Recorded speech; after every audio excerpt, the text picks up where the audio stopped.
다시 한번 자녀분들을 축복하면 어떨까요? 하나님이 당신을 지키실 것입니다. 아멘이십니까? 삶의 어떠한 어려움과 힘겨움이 자리한다 할지라도 하나님이 우리의 삶을 지키시고 인도하신다는 것, 어떠한 절망에서도 어떠한 어려움 속에서도 하나님의 희망의 노래가 여러분 삶 가운데 시작되고 있음을 믿음으로 고백하며 나아가는 우리 모두가 될 수 있기를 간절히 소원합니다.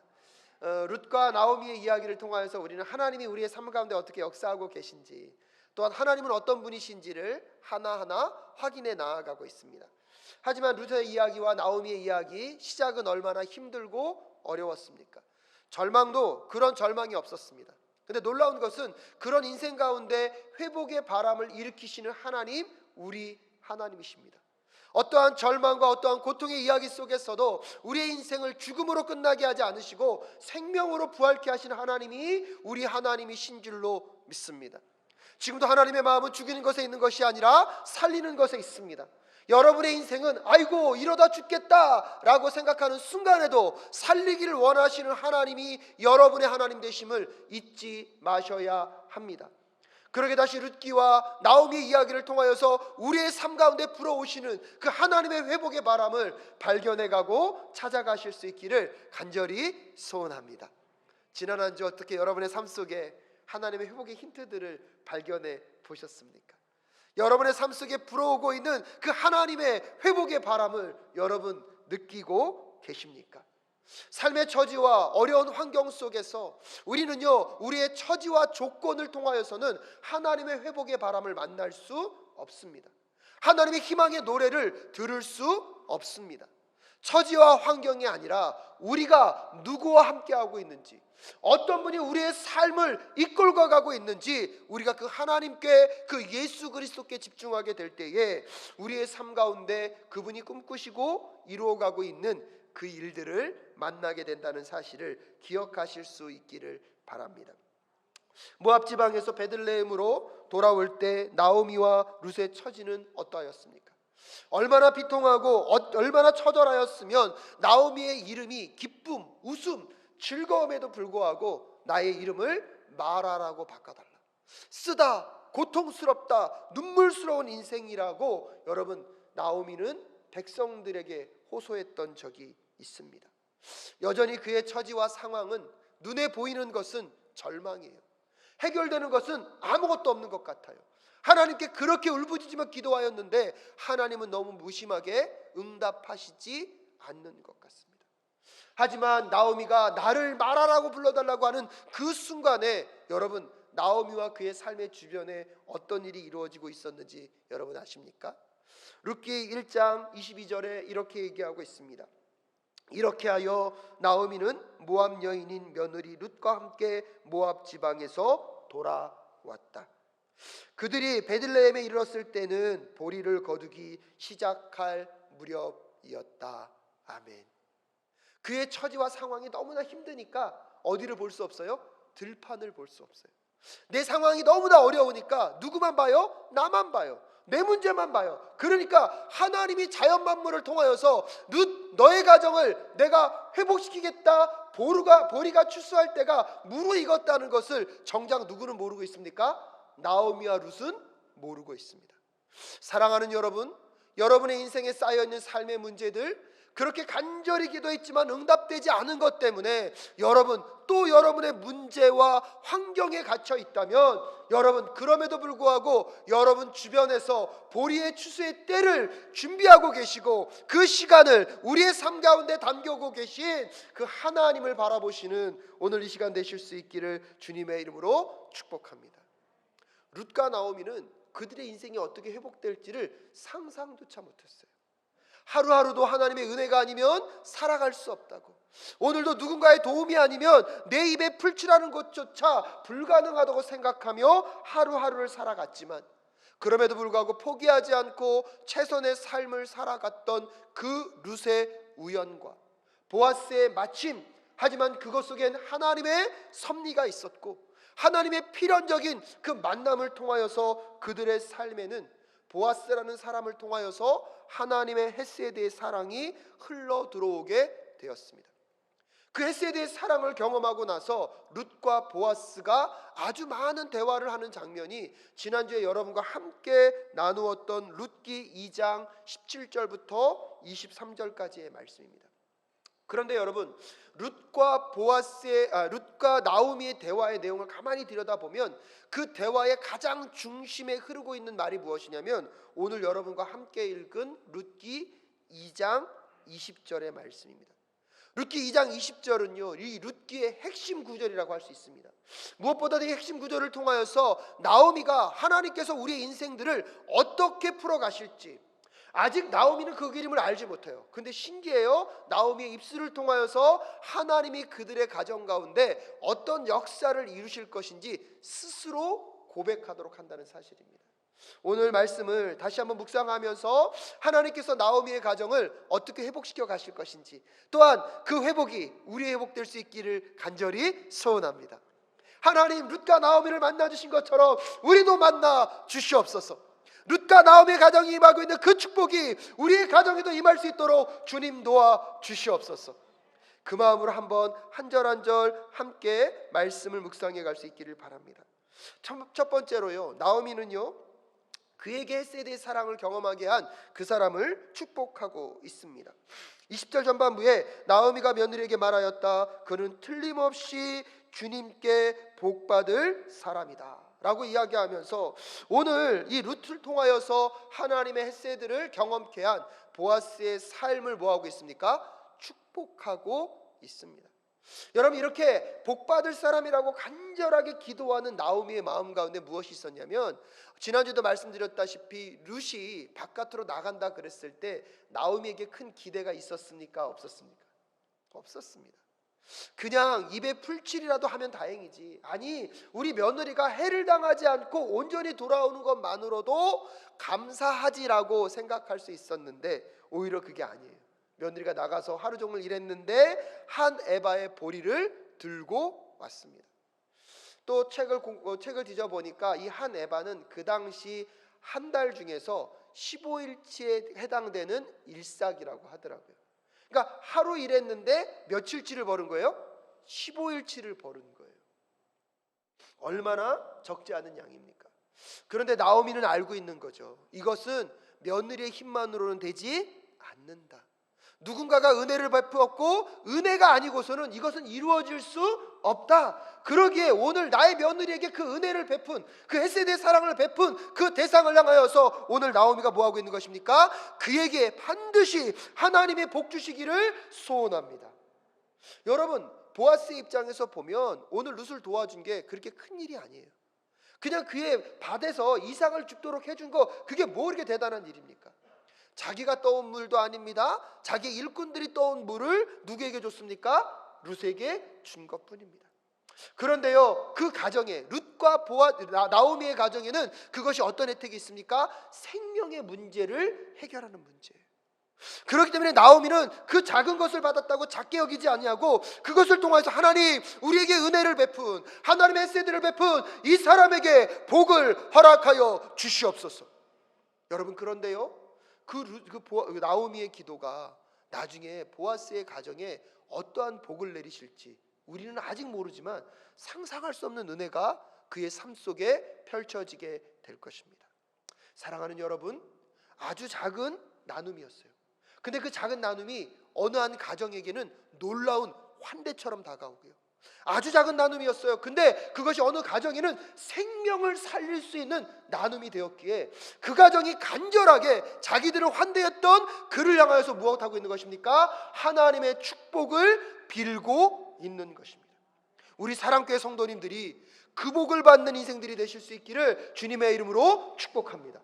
또한 그 복을 통하여서 우리 사랑교회 성도님들이 그 작은 환대, 내 삶을 살릴 수 있는 그 아름다운 도우심, 이번 한 주 동안 여러분의 삶 속에서 경험할 수 있기를 주님의 이름으로 축복합니다. 그러기에 여러분, 환대는요 연결되어 있고요, 또한 그 환대를 통하여서 환대받은 자들이 환대한 사람을 무엇하고 있습니까? 축복하고 있습니다. 하나님은 반드시 그 가정을 축복하실 것입니다. 환대와 축복과 환대가 연결되어서 하나님의 풍성한 나라가 이 땅 가운데 이루어지고 있음을 믿음으로 바라보십시오. 우리 사랑교회 안에 그런 아름다운 선순환이, 그런 환대의 선순환과 축복의 선순환이 일어날 수 있기를 주님의 이름으로 축복합니다. 그래서 그 누구보다 하나님 어려움과 힘겨움을 지나가고 있지만 룻과 나오미 가정에 임한 하나님의 회복의 바람이 불어오게 하여 주시옵소서. 한 걸음 더 나아가서 하나님, 우리도 보아스처럼 어렵고 힘겨운 사람을 환대할 수 있는 사람들이 될 수 있도록 도와주시옵소서. 그 은혜가 흘러넘치는 우리 성도님들 되실 수 있기를 주님의 이름으로 축복합니다. 그러면서 여러분, 나오미가 그들을 축복하고 나서 그 다음에 뭐라고 고백합니까? 그 사람은 먼저 세상을 뜬 우리 식구들에게 자비를 베풀더니 살아있는 우리에게도 한결같이 자비를 베푸는구나 라고 이야기하고 있습니다. 여기서 말하는 이 자비가 바로 이 룻기에서 3번만 등장하는 헤세드라는 단어를 품고 있습니다. 그런데 여러분, 오늘 이 본문이 해석하는 게 사실은 쉽지 않습니다. 오늘 나오미가 말하고 있는 그 사람 누구일까요? 읽다 보면 이야기의 흐름으로 보면 누구예요? 보아스예요. 근데 성경학자들이 이걸 갖고 싸우고 있어요. 왜냐하면 그 다음 구절 때문이에요. 그 다음 뭐라고 이야기하고 있죠? 먼저 세상을 뜬 우리 식구에게도 자비를 베풀더니. 이게 무슨 말이냐면 죽은 사람에게도 무엇을 베풀었다는 것입니까? 자비를 베풀었다는 것입니다. 물론 조금 확대 해석해서 죽었던 사람들 대신에 지금 보아스가 우리 가정에 하나님의 헤세드를 제공해주고 있으니까 죽은 사람을 대신하여서 우리를 누가 환대해 준 거예요? 보아스가 환대해 준 거잖아요. 하지만 보아스의 환대는 죽은 사람을 위한 것입니까? 산 사람을 위한 것입니까? 그러니까 이 본문을 정확하게 읽으면 사실은 보아스가 한 행동은 죽은 사람에게 한 것은 아니에요.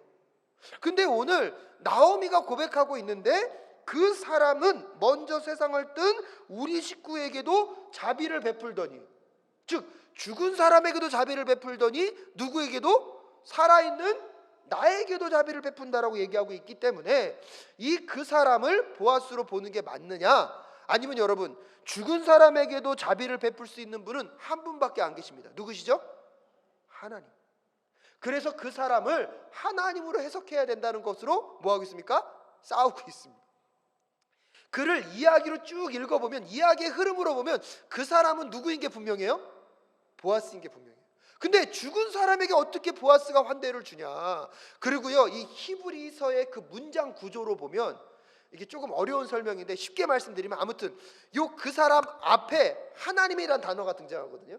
그럼 히브리서 구조로 분석해 보면 그 사람은 누가 돼야 돼요? 하나님이 돼야 돼요. 그래서 지금 이 본문의 해석 갖고 그 사람이 보아스다, 아니다, 하나님이다 이렇게 싸우는 구분이 있어요. 근데 여러분, 한 사람이 이거를 놀랍게 해석해내는데 이렇게 얘기합니다. 이 룻기에는요 굉장히 잘 짜여진 문학 구성으로 되어 있거든요. 치밀하게, 여러분 나중에 이 룻기를 좀 더 깊이 공부해 보면 이 문장 구성이 굉장히 치밀하게 되어 있어요. 그래서 여러분, 제가 오늘 여러분과 함께 읽었던 2장 20절 17절부터 23절에 룻과 나오미의 대화를 분석해 보면 룻, 나오미, 룻 막 얘기하다가 가장 중심부에 누가 들어와 있냐면 2장 20절 말씀이 들어와 있어요. 이렇게 치밀하게 짜여져 있는데 오늘 이 본문을 읽을 때는 우리에게 의도적으로 하나님인지 보아스인지 해석하기가 분명하지 않도록 하고 있다는 뜻은 어떻게 해석하고 있냐면 이것은 저자의 의도다.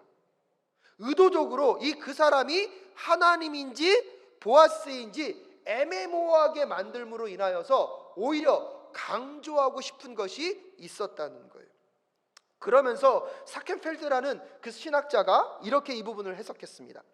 나오미의 집에 헤세드를 베푼 사람은 하나님 혹은 보아스가 아니라 하나님과 보아스, 혹은 하나님이 보아스를 통해 나오미의 집안에 헤세드를 베푸셨다는 사실을 강조하기 위해 이처럼 양쪽으로 해석될 수 있는 문장 구조를 사용하고 있다. 나오미에게 헤세드를 베푸시는 분은 분명 누구십니까? 여호와 하나님이십니다. 하지만 그 헤세드를 베푸는 그 순간 하나님의 도구로 사용되고 있는 사람은 누구입니까? 보아스입니다. 근데 놀라운 것은 의도적으로 하나님으로 해석하는 게 맞는지 보아스로 해석하는 게 맞는지를 애매모호하게 만들면서 오히려 하나님이 하시는 일 누가 하고 있다? 보아스가 하고 있다. 근데 한 걸음 더 나아가면 보아스가 하고 있는 일 누가 하고 있는 일이에요? 하나님이 하고 있으면서 그것을 뭐 하고 있다는 것입니까? 온전히 연합시키고 있다는 것입니다. 여러분, 이 문장을 가만히 묵상하다 보면 얼마나 영광스러운 일입니까? 우리가 오늘 하나님의 마음과 감동으로 작은 환대, 이웃들과 가난한 사람들에게 행하는 것 인간적인 행위가 아니라 누구의 행위라고요? 여러분, 이거를 깨닫게 될 때 우리의 말, 우리의 삶, 우리의 행동이 달라지게 될 줄로 믿습니다. 한 걸음 더 나아가서 우리가 하나님의 명령과 말씀을 따라서 가난하고 소외된 자들, 힘들고 어려운 자들을 작은 환대로 베푸시는 것, 그 삶을 통하여서 하나님을 드러내고 하나님을 보이는 것임을 깨닫는 우리 모두가 될 수 있기를 간절히 소원합니다. 그런 점에서 보니까요, 여러분, 보아스의 삶이 복받을 만하겠더라고요. 보아스의 삶이 복을 받지 않고서는 여러분, 누가 복을 받을 수 있겠습니까? 왜요? 오늘 보아스가 가난한 룻과 나오미 가정에 베푼 그 환대는 결국 누구의 환대입니까? 하나님의 환대입니다. 의도적으로 그래서 오늘 본문의 기자가 오늘 본문을 해석할 때 그 사람을 보아스로도 해석할 수 있고 하나님으로 해석할 수 있고, 그래서 여러분, 어느 하나를 선택하더라도 본문의 의미가 크게 달라지지는 않습니다. 근데 제가 오늘 이 말씀을 준비하면서 감동한 것은 그것입니다. 여태까지 저는 그냥 하나님의 은혜를 받아서 내가 할 수 있는 열심을 다해서 누구를 도와야지, 그래서 결국 남는 게 누구였어요? 저 자신이었어요. 누가 열심히 하는 거였어요? 내가 열심히 하는 거였어요. 근데 오늘 본문을 가만히 묵상해 보니까 내가 열심히 하는 것이 아니라 누가 열심히 하는 것입니까? 하나님이 열심히 하는 것을 깨닫게 되니까 이것이 얼마나 귀하고 가치 있는 일인지, 이것은 해도 그만 안 해도 그만한 일이 아니에요. 내가 그렇게 하지 아니하면 하나님이 드러날 수 없는 것이에요. 사랑하는 여러분, 여러분의 삶에 그 헤세드의 사랑의 실천이 회복될 수 있기를 주님의 이름으로 축복합니다. 우리가 하나님은 될 수 없죠. 우리가 하나님은 될 수 없어요. 근데 놀라운 것은 우리가 그것을 행하게 될 때 그 순간에 우리의 삶을 통하여서 누가 온전히 드러난다는 것입니까? 하나님이 온전히 드러난다는 것입니다. 내가 하나님의 마음으로 열심히 행했는데 그것을 받는 상대방에게는 누가 나에게 베푼 것처럼요? 여러분, 그때 살아나는 거잖아요. 내가 아무리 친절을 베푼다고 그 사람의 삶의 문제가 해결되겠습니까? 여러분, 세상의 선함과 우리가 하나님의 뜻대로 순종하는 것의 차이점이 여기에 있는 줄로 믿습니다. 하나님을 모르는 자들도 선한 일을 할 수 있죠. 하지만 그 선함은요, 무엇으로 끝나는 것입니까? 세상의 도덕적인 문제로 끝나는 것입니다. 근데 우리는 겉의 모양은 똑같은 것 같아요. 근데 우리의 내면에 우리를 끌고 우리를 감동하시고 우리를 역사하시는 분은 누구십니까? 여호와 하나님이십니다. 그러니까 그분의 말씀을 따라 우리가 그분의 손과 발이 되어서 오늘도 가난하고 소외된 자들, 어렵고 힘든 자들에게 나아가서 작은 환대를 베풀게 될 때에 그곳에 누가 나타나는 것입니까? 하나님이 우리와 함께 하심으로 나타나시고, 그 하나님의 은혜와 헤세드와 능력과 긍휼과 자비가 그의 영혼과 그의 삶을 살리게 될 줄로 믿습니다. 이게 놀라운 일이더라고요. 그러기에 여러분, 우리가 선한 일을 행하며 교만할 이유가 없습니다. 우리가 누군가를 위하여 간절히 기도했는데 그가 병이 나았어요. 교만할 이유가 없습니다. 왜요? 누가 하셨습니까? 하나님이 하셨어요. 하나님이 하지 않으시면 그런 역사는 나타날 수가 없습니다. 근데 반대로 여러분, 이것 갖고 무슨 큰일이 일어나겠어, 요 작은 선행 갖고 무슨 세상의 변화가 일어나겠어라고 생각하는 것도 잘못된 생각입니다. 오병이어를 통하여서 5,000명을 먹이신 하나님, 우리 하나님이십니다. 아멘이십니까?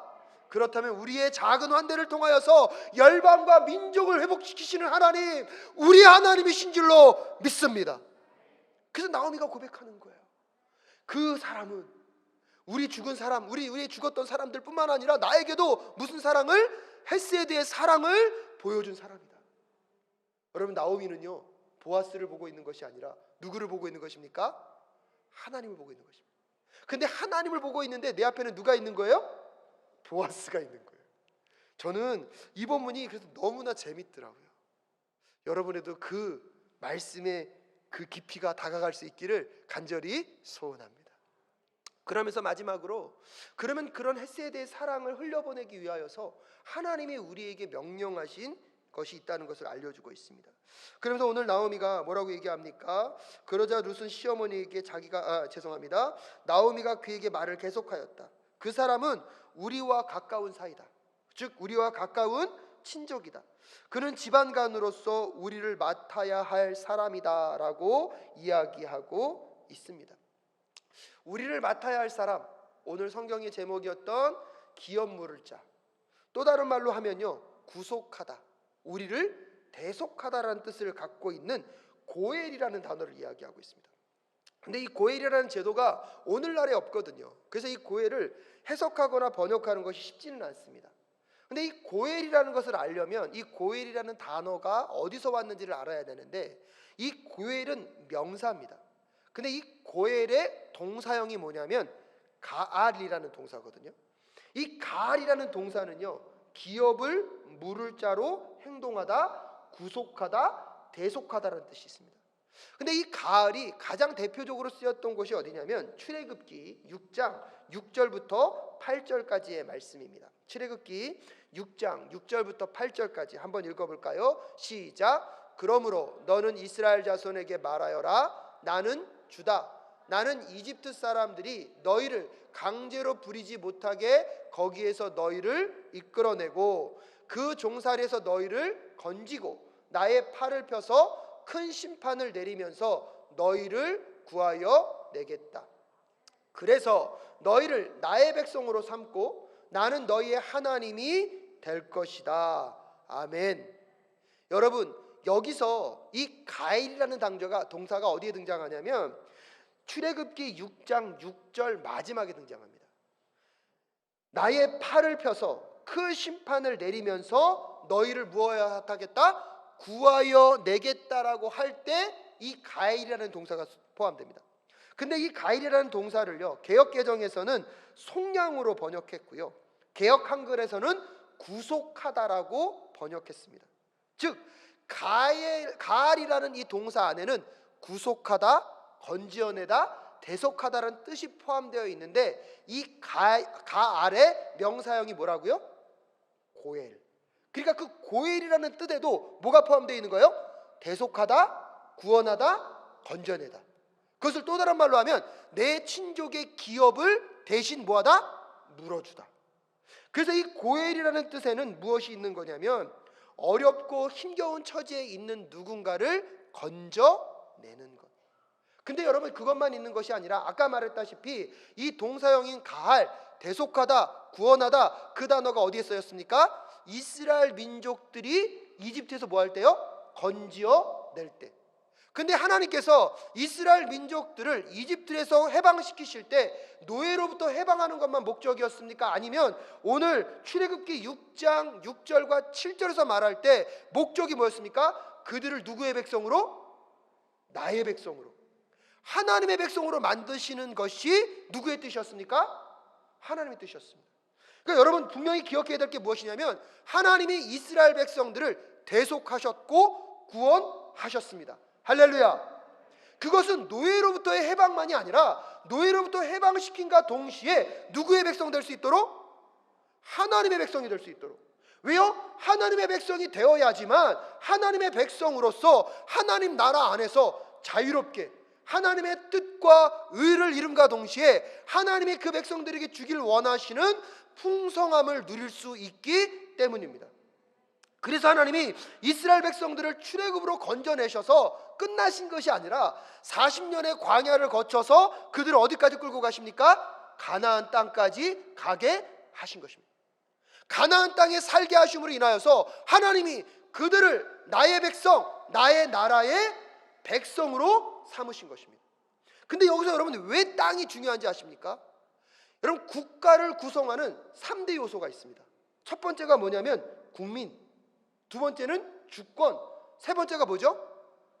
세 번째가 영토, 땅이에요.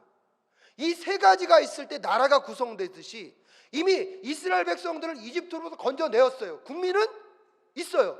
주권은 누구에게 있습니까? 하나님께 있잖아요. 하나님께서 그 주권을 인간들에게 대리 통치자로 맡겨주셨잖아요. 근데 문제는 뭐가 없어요? 땅이 없잖아요. 그래서 하나님이 가나안 땅까지 인도해서 간 것입니다. 그런데 이 이스라엘 백성들이 하나님 나라 백성으로 살려면 무엇을 잃어버리면 안 돼요? 땅을 잃어버리면 안 돼요. 그래서 여러분, 이 고엘이라는 제도를 통하여서 그들이 땅을 잃어버리지 않도록. 왜요? 땅의 주인은 누구이기 때문입니까? 하나님이기 때문입니다. 그래서 이 고엘이라는 제도에는요, 세 가지 의무가 있습니다. 첫 번째는 뭐냐면 피해에 대한 책임입니다. 민수기 35장에 보면 억울하게 죽은 사람의 피해 값을 반드시 친족이 갚아주도록 하고 있습니다. 그것으로 인하여서 생명을 함부로 죽이지 못하도록, 생명을 서로 뭐 할 수 있도록요? 보호할 수 있도록. 두 번째 의무는 뭐냐면요, 몸에 대한 의무입니다. 이건 뭐냐면 살다 보면 누구는 부자가 되고 누구는 뭐 할 수 있죠? 가난하게 될 수 있잖아요. 내가 너무 가난해져서 내 자신을 종으로 파는 사람들이 그 당시에 있었다는 거예요. 그런데 내가 너무 돈이 없어서 먹고 살아야 되는데 먹고 살 수 없으니까 내 자신을 팔아서 종으로 갈 수밖에 없는 처지에 놓여있는 친족을 보면 중간에 가장 가까운 사람들이 가서 돈을 지불하고 그 사람을 뭐 하는 거예요? 그 종으로부터 건져내는 의무가 고엘이라는 거예요. 그리고 세 번째가 뭐냐면 땅에 대한 책임입니다. 여러분, 레위기 25장 23절부터 25절까지의 말씀을 함께 읽도록 하겠습니다. 레위기 25장 23절 시작. 땅을 아주 팔지는 못한다. 땅은 나의 것이다. 너희는 다만 나그네이며 나에게 와서 사는 임시 거주자일 뿐이다. 너희는 유산으로 받은 땅 어디에서나 땅 무르는 것을 허락하여야 한다. 내 친척 가운데 누가 가난하여 그가 가진 유산으로 받은 땅에 얼마를 팔리면 가까운 친척이 그 판 것을 물을 수 있게 하여야 한다라고 하나님이 말씀하십니다. 첫 번째로 명령하시는 것은 땅은 하나님만이 누구이시다? 주인이시다. 근데 그 하나님께서 백성들에게 그 땅을 선물로 나눠주신 거예요.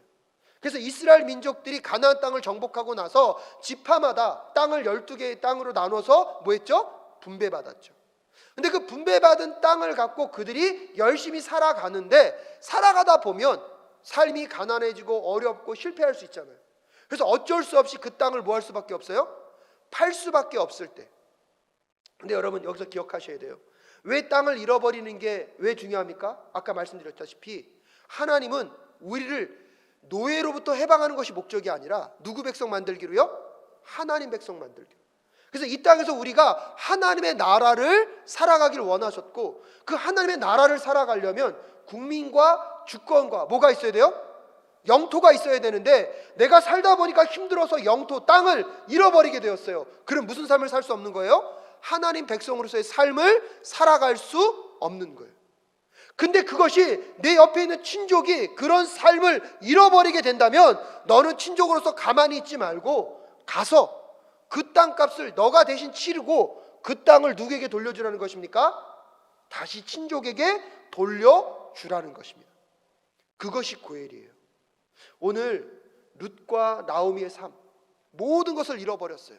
남편도 죽었고 자녀들도 죽었어요. 소망이 없습니다. 그래서 땅까지 잃어버렸습니다. 근데 하나님이 오늘 그 나오미를 통하여서 뭘 고백하게 합니까? 보아스를 만나게 하셨고 저 보아스가 우리의 가족의 누구다? 고엘이다. 그러면 그 고엘 제도를 통하여서 나오미 가정 가운데 어떠한 희망의 불씨가 여러분 보이십니까? 사랑하는 여러분, 여러분이 이 시대의 영적인 고엘이 되실 수 있기를 주님의 이름으로 축복합니다. 근데 여러분이 고엘을 가만히 묵상하다 보면 이미 우리는 그 고엘의 은혜를 경험한 자예요.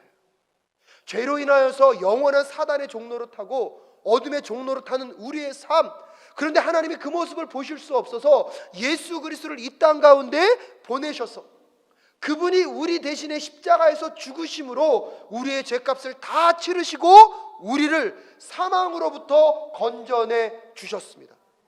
근데 그 건져내 주신 것이 목적이 아니라 건지실 뿐만 아니라 누구의 백성으로요? 하나님의 백성으로. 그러기 위해서 필요한 게 뭐라고요? 국민, 주권, 그다음 뭐가 필요합니까? 땅이 필요하잖아요. 그래서 예수님이 오시는 그날에 새하늘과 새 땅을 우리에게 기업으로 허락하셨는 줄로 믿습니다. 여러분, 그래서 우리는 이 땅을 살아가면서 이 땅이 뭔가를 주장하는 것이 아니라 하나님의 영원한 나라, 그 새하늘과 새 땅이 우리에게 있다는 사실을 기억하실 수 있기를 주님의 이름으로 축복합니다. 그럼과 동시에 여러분, 예수 그리스도의 그 피를 우리는 함께 나눈 무엇이죠? 형제이고 자매인 것입니다. 그래서 우리 성찬식을 행할 때마다 예수님의 피를 함께 받는다는 것, 우리는 예수 그리스도 안에서 이미 뭐예요? 형제이고 자매인 것입니다. 예수 그리스도의 그 고해를 통하여서 우리에게 구속의 은혜가 왔다면, 여러분, 우리도 우리의 형제된 우리 교회 공동체의 누군가의 아픔과 고통에게 우리가 영적인 고해로 다가갈 수 있기를 주님의 이름으로 축복합니다. 고해의 은혜를 받는 것도 중요하지만 누군가에게 고혈이 될 수 있도록 기도하며 나아가는 우리 모두가 될 수 있기를 간절히 소원합니다. 그런 점에서 여러분, 누군가에게 그 고혈의 은혜를 받고 싶으십니까? 주는 사람이 되기를 원하십니까? 간절히 기도하는 것은, 하나님, 우리 교회 성도님들이 고혈을 허락할 수 있는 사람들이 될 수 있도록 인도하여 주시옵소서. 그런 여건과 처지를 허락하여 주시기를 간절히 간구합니다. 근데 여러분, 나중에 다 주시면, 나중에 조건 다 주시면 그렇게 하시겠습니까? 아니면 지금부터 하시겠습니까? 이게 중요한 거예요. 조건과 여건이 다 되면 하겠다고 말씀하지 마시고, 이미 나에게 주신 거 다 누가 주신 겁니까? 맞습니다. 그걸 믿는다면 하나님, 우리 주변 가운데 내가 책임져야 할 그 친족을 찾을 수 있도록 도와주시옵소서. 땅을 잃어버리고 힘들어하고 어려운 사람들 그냥 두지 말게 하시고, 하나님을 바라보는데 삶의 어려움과 힘겨움이 하나님의 나라를 누리고 있지 못하게 한다면, 여러분, 우리가 힘을 모아서 그 가정을 돕고 살릴 수 있는 우리 모두가 될 수 있기를 간절히 소원합니다. 그런데 묻고 싶습니다. 여러분, 우리 사랑교회 안에 우리 교회 공동체의 지체들이 어떠한 어려움과 힘겨움을 겪고 있는지 여러분 아십니까? 그분들의 삶에 어떠한 삶의 이야기가 흘러가고 있는지 여러분 아십니까? 주일 예배 한 번 드리고 흩어지면 여러분 알 수가 없습니다. 여러분, 그래서 우리 교회 공동체 안에 진실한 소그룹 공동체가 생겨야 하는 이유가 그것입니다. 하나님의 말씀을 나누고 서로의 삶을 나누고 서로의 가족의 이야기를 나누며 그 가정 가운데 어떠한 아픔과 고통과 힘겨움이 흘러가고 있는지를 함께 알게 되고, 그때 그 문제를 풀어내기 위하여서 그 소그룹 공동체가 서로 돕고. 근데 여러분, 공동체, 소그룹 공동체에서 해결되지 않는 것은 어디다 말하는 겁니까? 교회 공동체에서 말해야죠. 그 만수 집사회와 권사회와 장로님들과 함께 당회가 고민하며 그 가정을 살리기 위하여 함께 기도하고 고민하고, 여러분, 가정들을 살려내는 우리 사랑교회 될 수 있기를 간절히 소원합니다. 교회 공동체 안에 부부관계가 힘든 부분들 많습니다.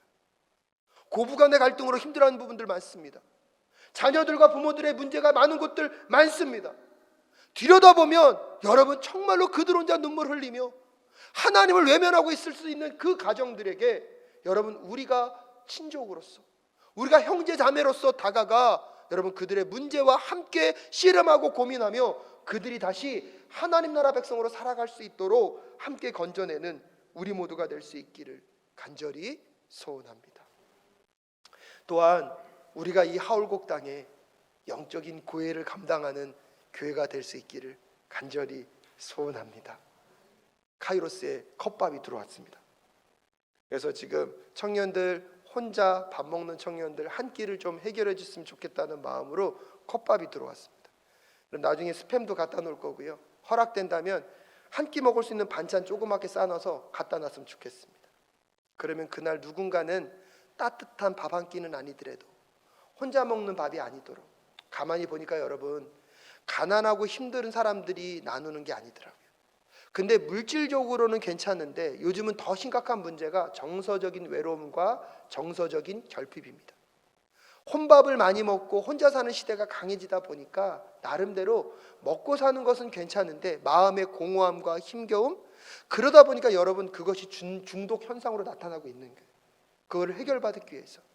그런데 우리 사랑교회가 그들도 형제자매로 품어내며 여러분 우리가 나눌 수 있는 마음 한켠 그들과 나눔으로 정말 그들이 다시 하나님의 품으로 돌아올 수 있도록 우리가 함께 헌신하며 희생하는 우리 모두가 될 수 있기를 주님의 이름으로 축복합니다. 근데요, 시작은요 우리 공동체에서 먼저 시작해야 돼요. 지금부터라도 우리 사랑교회 안에 성도들의 이야기들을 여러분 들여다보시고 그분들의 삶을 잘 지켜보십시오. 남에게 말하지 못하고 혼자 어려움과 절망 가운데 쌓여있는 분들이 있다면 우리가 함께 격려하고 정말 그들에게 정말 고엘이 될 수 있기를 간절히 소원합니다.